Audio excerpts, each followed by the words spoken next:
Welcome back to Views with Teaser and Jennifer News. This is Jerome Houston. If you haven't done so, please subscribe to the channel and also click the bell notification so that way you'll be notified of future uploads and updates. First and foremost, I want to apologize to everybody for last week. I ran into some technical difficulties. Long story short, I had to get a brand new modem. All right, so I'm back and I'm ready to go ahead and get this thing off and rolling again. All right, so let's go ahead and get right into it. She-Hulk becomes the first Marvel live action show on Disney Plus to debut solo.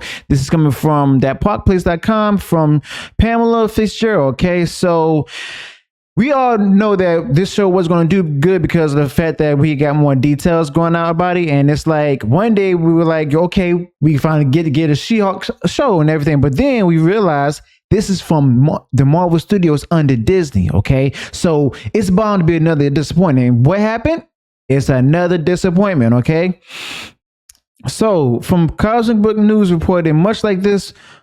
Marvel, the She-Hulk ratings are also under the gutter, where it's actually worse, as She-Hulk is the first Marvel show on Disney Plus to not make any of Nielsen's top 10 lists. Okay, so the first episode of She-Hulk, which also featured Mark Ruffalo as the Hulk, debuted on August 18th to Disney Plus. Nielsen released its ratings for the week of August 15th through 21st, where She-Hulk is not listed and even gets beat out by the kids animated series Bluey on Disney Plus and 9 Netflix shows.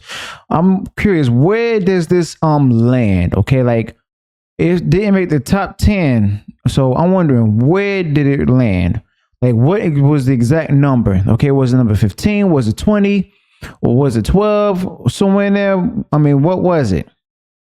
Okay, and then it was also stated that in a quote from the Hollywood Reporter from Anu Valia sheds more light on why Marvel or Disney might want to get a hold on this issue pretty quick, where it says it's such a collaborative creative experience, which is maybe something I didn't realize going in. You think of Marvel as a huge machine, but it's really not. So basically, they stated that since it has a Marvel name, or if it's a Marvel superhero, everybody's going to automatically like it. But here's the thing, though. If you actually paid attention to the comics and everything, like the Black Captain America, Captain Marvel, the female, who else? Not Eternals. Basically anything that any hero that's supposed to be someone that's passing down the torch and everything, receiving the torch and everything to take the mantle, like female Thor, for example. And it's like these came from the comics that did not work. They assume that since it's Marvel, that everybody's going to automatically like it. Like they're going to get like some such rave reviews. It's going to be #1 in box office like multiple weeks and stuff, you know. And come to find out, turns out quality is everything. Okay, quality is everything. We want a good story. We want something that's close to the comics, not anything that's current day politics or anything political. They're trying to get into our mythos, our escapism from the real world. Now, there's some people like I said before, who are fans and everything. They're really deeply involved into politics. But the thing is, every once in a while, they do need a break. Okay, so it continues that, but it's really not. Kevin Feige cares so much, but there was more freedom than I really expected to have. So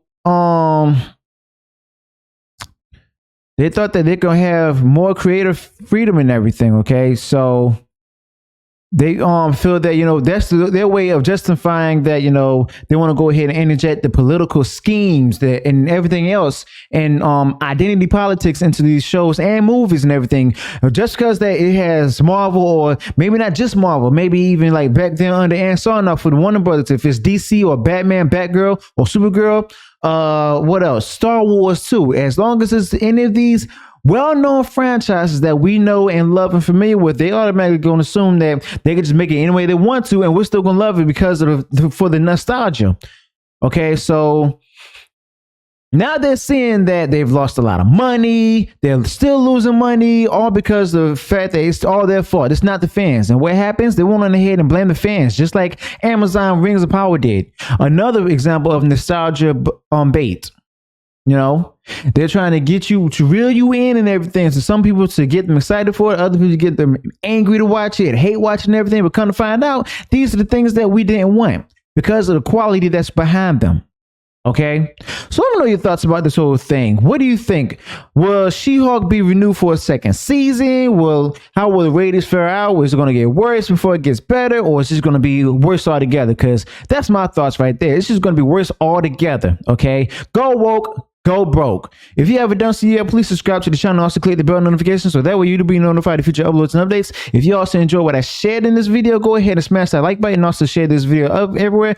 But if you're not willing to share, at least smash that like button so that way this can get out to more people. And y'all know YouTube, it has one crazy algorithm out there, all right? So until then, peace.